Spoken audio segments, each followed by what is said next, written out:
Well, I went to medical school at UAB, and I did a radiology elective in my senior year of medical school. And part of that was a week elective in radiation oncology, and I was very impressed with the way they were able to care for patients and avoid surgery and how well the patients tolerated it.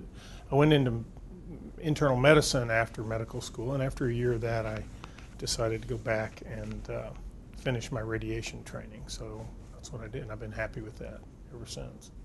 When we started the Van Scott Cancer Center here in Birmingham at the Urology Centers in 2007, we really wanted state-of-the-art, top-of-the-line, standard community radiation oncology for prostate cancer, and I think we've accomplished that beautifully. We have a fantastic staff, everywhere from the front desk people all the way back to the therapists and nurses, physicists. The whole support staff are top-notch, and they're dedicated to prostate cancer treatment. And we do things like, we do intensity modulated radiation therapy, image-guided radiation. We're able, we have top of the line Varian linear accelerator.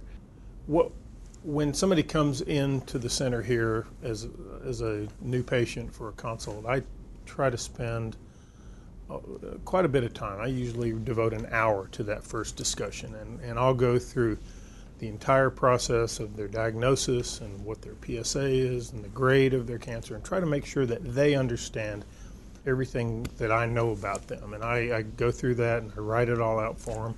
So when they leave here, usually they have a pretty improved perception of their situation, even if they've had several discussions before they've been here with other doctors, which most of them have.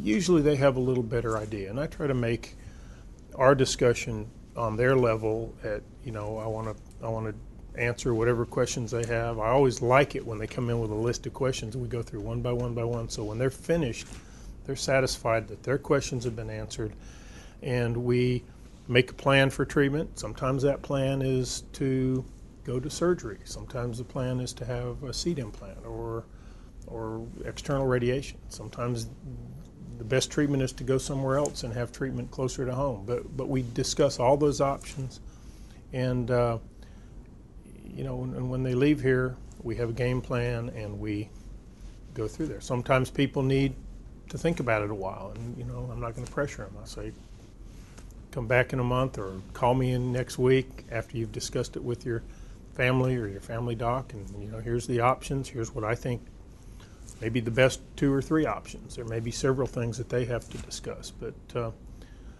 that's kind of how I approach it. I consider my job largely to be educating the patient on what their situation is and what their options for treatment are.